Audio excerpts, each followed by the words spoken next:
राजकीय घडामोडी, सामाजिक विश्लेषण, कृषी विभाग, कला व मनोरंजन विश्व आणि क्रीडा क्षेत्रातील बातम्यांचे ताजे व अचूक अपडेट्स महाराष्ट्र शाही न्यूज मराठी. बातमी मागची बातमी, शोध सत्याचा. प्रिय ग्राहकांनो, आपल्या सेवेत सदैव तत्पर आहे फापाळे इन्शुरन्स अँड सर्व्हिस. जीवनभराची साथ, जीवनानंतरही मदतीचा हात. इथे सर्व कंपन्यांचे मेडिक्लेम सर्व्हिस, वाहनांचे insurance, fire insurance, property, shop, housing society, बिल्डिंगचे insurance, LIC, mutual fund, pension plus, child education plans, tax saving plan, आरोग्य विमा, अपघात विमा असे सर्व प्रकारचे इन्शुरन्स आणि प्लॅन्स एकाच ठिकाणी. ना नफा ना तोटा या तत्वावर कामे करून सर्व्हिस दिली जाईल. तर मग आजच संपर्क साधा फापाळे इन्शुरन्स अँड सर्व्हिस. आमचा पत्ता पुणे नाशिक राष्ट्रीय महामार्ग, बोटा bypass road, Shri Chhatrapati Shivaji Maharaj market, बोटा, तालुका संगमनेर. संपर्कासाठी प्रोप्रायटर सचिन फापाळे. संपर्क क्रमांक 95 27 44 09 46 आणि 95 27 44 09 64. सुप्रसिद्ध बैलगाडा मालक भिसे पाटलांचा हिंदकेसरी स्वर्गीय टिल्या पडद्याआड गेलाय.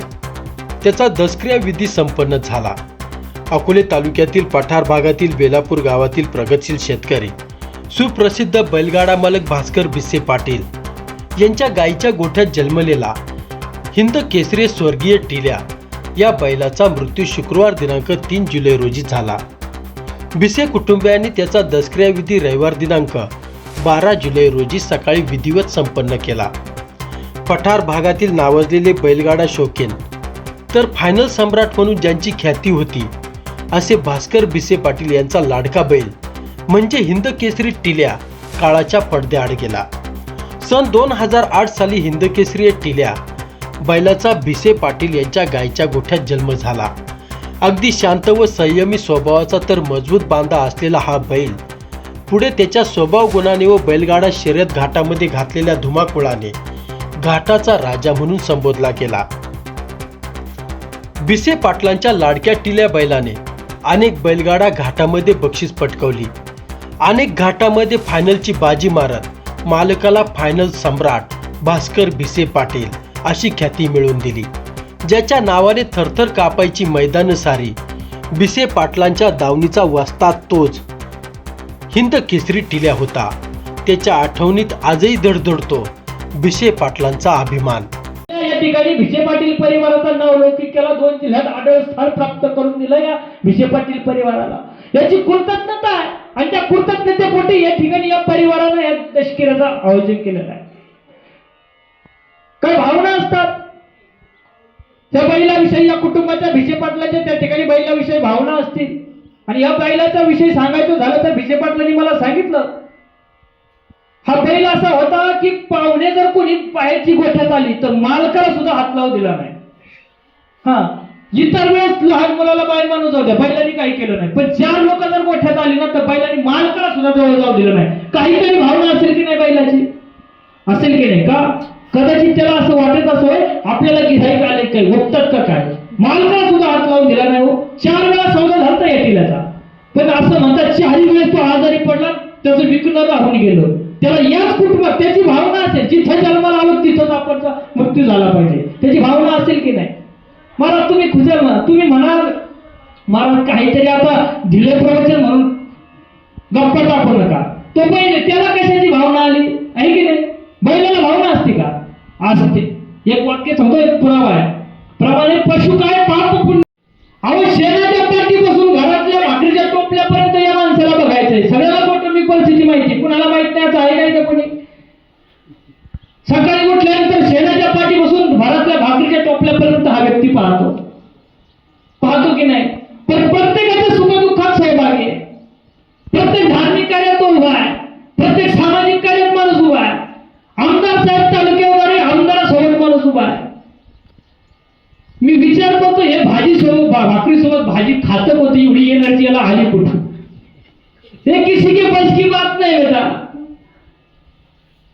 कौतुक करावं तितकं थोडं, कौतुक करण्याचं पात्र आहे. आश्चर्य का पाहा तुम्ही, माझा पाऊस होईना पण मला नाही लागलं भिसे पाटील. आता तुम्हाला या भिसे पाटील परिवाराने या ठिकाणी दशक्रिया विधी आयोजित केलेला आहे. पुनश्च सर्वांच्या वतीने त्यांचं कौतुक करतो.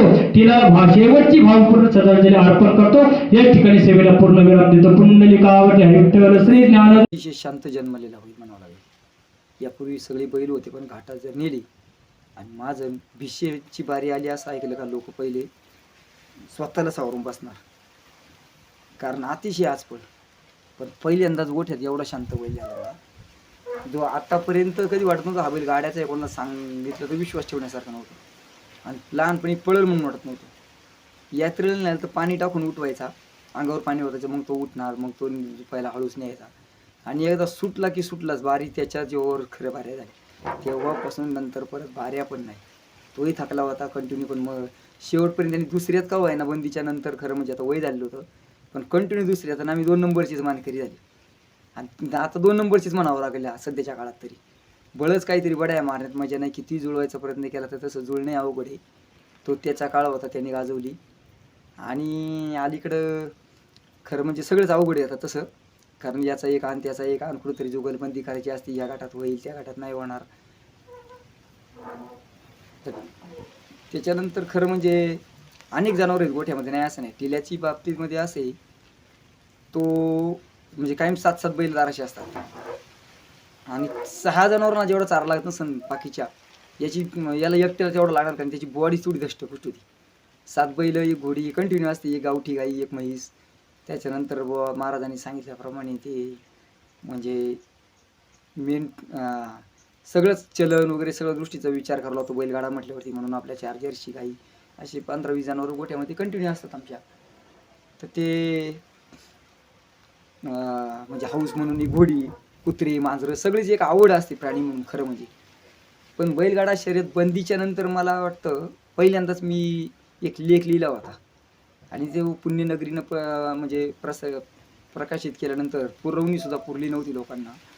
त्यावेळेला तो एवढा प्रसिद्ध झाला होता, कारण मी देशी गाईच्या बाबतीत लिहिला होता.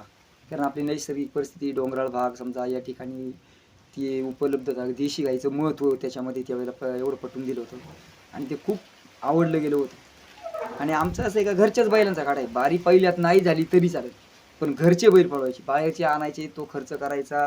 बैल कोणाचे सर्वांनाच माहीत झालेलं असतं, पळच आपली लाल करून घ्यायची, ती मला आवडतच नाही. घरचे 2 तरी किमान बैल त्याच्यामध्ये पाहिजेत.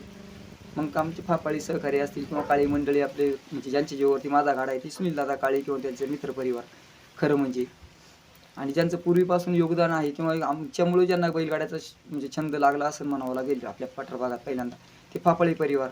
आजही टिल्याचा म्हणजे एक मांबाचे जोड असावं म्हणून आम्ही पहिल्यांदा जो बाल्या त्यांना दिला कायम. कारण छकुली ही टिल्याची आई आणि तिला हा एकटाच बैल म्हणजे तिला झालेला एकमेव बैल आम्ही घरी ठेवला. आणि ज्या कालवडी जेवढे झाल्या त्यांना जेवढे वासरं झाले म्हणजे भाची टिल्याची, अशी कायम गोठ्यामध्ये 2-4 वासरं असायचीच. आणि मग त्यातनं एक पहिला फापाळ्यांना दिला, 7 वर्षे त्याला काही गाडा माहीत नव्हता, पण तरी त्यांनी गाजवली 1 नंबर फायनलपर्यंत. आणि आता एक वासरू फक्त धोंडभाऊ शेटला दिलं, चांगलं म्हणजे ते खूप पळत होतं. पण वैशिष्ट्य असं का मला सगळीच मारतात, घरच्या गाईची जेवढी बैल आहेत कोणालाच मारत नाही पण मलाच मारतात. हेच एक वैशिष्ट्य काय अजून बरं उलगडलं नाही. पण टिल्याची खासियत होती एकच फक्त, का माझ्यासह जो मी 4 माणसांकडे दिला रशी लावून तरी तो माझ्या 30 एकर क्षेत्राच्या बाहेर कधी जाऊच शकत नव्हता. मोकळाच असायचा तरी कुठे गेला नाही. आणि गोट्यात फक्त गोट्यातून सोडल्यानंतर जर गाडी धक्क्याला लावली तरच तो गाडी जात होता. तोही एखाद्या म्हातारा माणसाचं कसं हलगत पाऊल टाकतं असं हल्ला, पार 4 बोटं खड्डा असला तरी तो पाय टाकू का नको, कारण बॉडीच तेवढी शरीर हे होतं, ती भीती होती म्हणून यात्रेला न्यायला टाळायचं. पण रानात जायचं कोणाच्याकडे इकडे जाणेच नाही कधी, म्हणजे कंटिन्यू मोकळा असतो, हे वैशिष्ट्य होतं. रात्रीचं आल्यानंतर तो त्याच्या जागेवर आल्यानंतर बांधायचा बांधायचा, किंबहुना इतर वेळेला जागेवर असल्यावरती त्याला इतर बैलांप्रमाणे खाद्य जास्त, उलट त्याला चारा पाणी सगळं जास्त लागायचं. आणि तरी त्याला आम्ही कधी कंटाळलो नाही. 12 वर्षे बैल म्हणजे बंदीच्या काळामध्ये सांभाळल्यावर त्याला 3-3, 4-4 जोडी एका वेळेला लावली होती. 2-2 घरचे वासरं द्यायचे, चांगले चांगले बैल ज्यांचे आता बंदीचा काळ म्हटल्यावर 5 लाखाचा बैल 50,000 मिळायचा. त्याच्यामुळे अशी 7 बैल दावणच्या दावण वाटायची. मग गाडी चालू असताना नाही अशी ठेवली, अशी बंदीच्या काळात सांभाळली. पण एकही टिल्याने काही कोणाला शेतीमध्ये सुद्धा काम करताना चालून नाही दिलं, हे वैशिष्ट्य होतं टिल्याचं.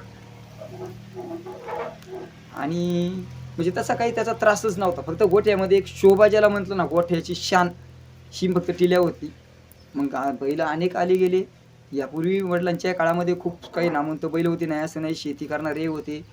त्याच्यानंतर इतरही जनावर होते. एक म्हातारे 32 वर्ष वयाची म्हैस गेल्या वर्षी आम्ही म्हणजे घरी 7-8 वर्ष अंगावर सांभाळली, घरीच गेली.